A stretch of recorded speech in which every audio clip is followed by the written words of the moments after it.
హైదరాబాద్ కుషాయిగూడ వత్తుల స్కామ్ కేసులో పురోగతి లభించింది. చిలకలూరిపేటలో నిందితుడు రమేష్ రావును అదుపులోకి తీసుకున్నారు పోలీసులు. రమేష్ రావుపై కుషాయిగూడ పిఎస్ లో 8 మంది ఫిర్యాదు చేశారు. తెలుగు రాష్ట్రాలతో పాటు వివిధ రాష్ట్రాల్లో వందలాది మంది బాధితులు ఉన్నారు. దీపం వత్తులు బొట్టు బిళ్లల పేరుతో దాదాపు 250 కోట్ల రూపాయల మోసానికి పాల్పడ్డట్లు తెలుస్తోంది. దీపం వత్తుల తయారీకి యంత్రాలు దూది తామే ఇస్తామని, బొట్టు బిళ్లల తయారీ యంత్రంతో పాటు ముడి సరుకులు మేమే ఇస్తామని ఎంతో మందిని బుట్టలో వేసుకున్న రమేష్ కోట్ల రూపాయల్లో వసూలు చేశాడు. ఒక్కొక్కరి నుంచి దాదాపు 5 నుండి 10 లక్షల వరకు వసూలు చేశాడు. మెషిన్స్ ఇవ్వకపోగా డబ్బులు అడిగితే ఇవాళ రేపు ఇస్తానంటూ గత 6 నెలలుగా తప్పించుకొని తిరుగుతున్నాడు. తమకు న్యాయం చేయాలంటూ కుషాయిగూడ పోలీసులను బాధితులు ఆశ్రయించడంతో ఎట్టకేలకు నిందితుల్ని పట్టుకున్నారు పోలీసులు.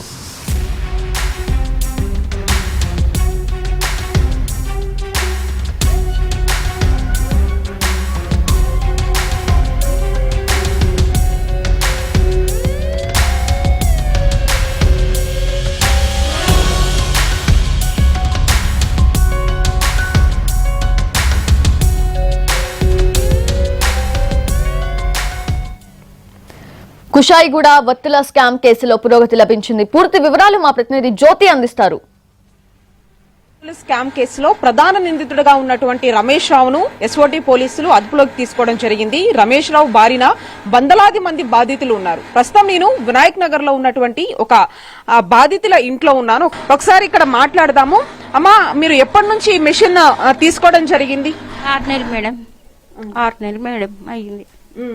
అంటే ఎంత పెట్టి మిషన్ ని మీరు రమేష్ రావు దగ్గర తీసుకున్నారు? 1,50,000 పెట్టినాం మేడం. 1,50,000 పెట్టి మళ్ళీ తర్వాత 30,000 కాటానికి ఇచ్చినాం మేడం. మళ్ళీ మాకు చేయి ఖర్చుకు 40,000 దాకా అయింది మేడం.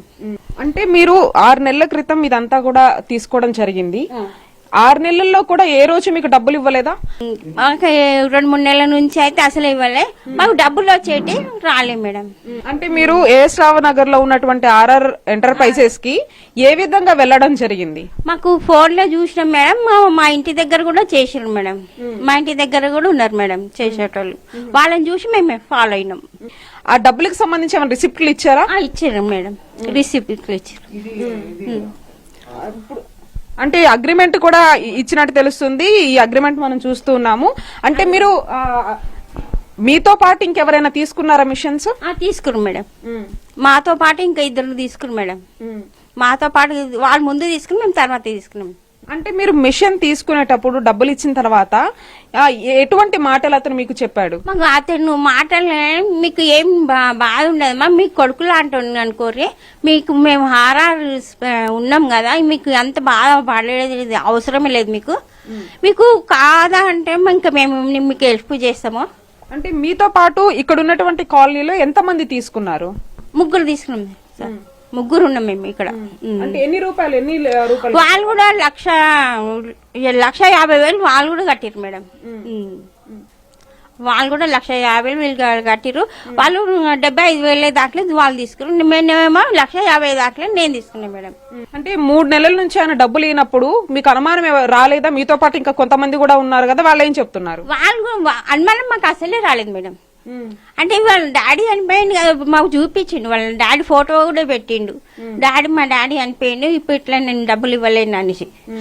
సరే మాకు తిరిగేసి వచ్చిండు కదా అనేసి మేము చూసినాం. తిరిగి వచ్చినాక మాకు 4,000 ఇచ్చిండు మేడం, అంతే. ఇంకా రైట్, మొత్తానికి ఇది పరిస్థితి. ఇదైతే మిషన్ కనిపిస్తుందో ఈ మిషన్ తో పాటు ఇక్కడ ఉన్నటువంటి దాన్ని కూడా ఇస్తారు. అంటే అతను ఇచ్చినటువంటి ముడి సరుకు సంబంధించినటువంటి దూది ఇది. అంటే దీంతో ఇది మనం ఇక్కడ చూస్తున్నాం ఒక బ్రౌన్ కలర్ లో ఉన్నటువంటి ఈ కాటన్ దూదితో పాటు ఇంకా డిఫరెంట్ కలర్స్ లో కూడినటువంటి కాటన్ ఇతను ముడి సరుకుగా ఇస్తాడు. దాంతో పాటు ఈ మిషన్ కూడా ఇస్తారు. ఈ మిషన్ దాదాపు కూడా ఈ వినాయక్ నగర్ లోనే 3 బాధితులు ఉన్నారు. ఇలా రాష్ట్రంలో చాలా మంది ఉన్నారు. ఆంధ్రప్రదేశ్ లో కూడా ఆయా జిల్లాలకు సంబంధించినటువంటి బాధితులు ఉన్నారు. వేరే రాష్ట్రాల్లో కూడా ఉన్నారు.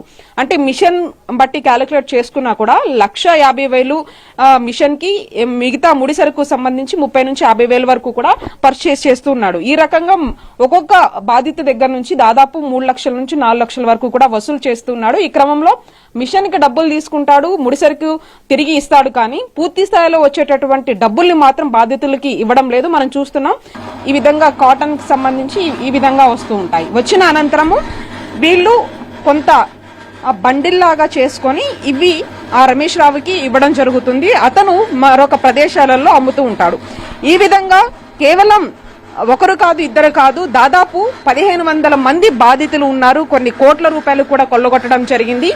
ఈ కేసుకు సంబంధించి కూడా రమేష్ రావును చిలకలూరిపేటలో ఎస్ఓటి పోలీసులు అదుపులోకి తీసుకున్నారు. దీనికి సంబంధించి ఖచ్చితంగా మాకు న్యాయం జరగాలి, రమేష్ రావును కఠినంగా శిక్షించాలంటూ కూడా బాధితులు ఆవేదన వ్యక్తం చేస్తూ ఉన్నారు.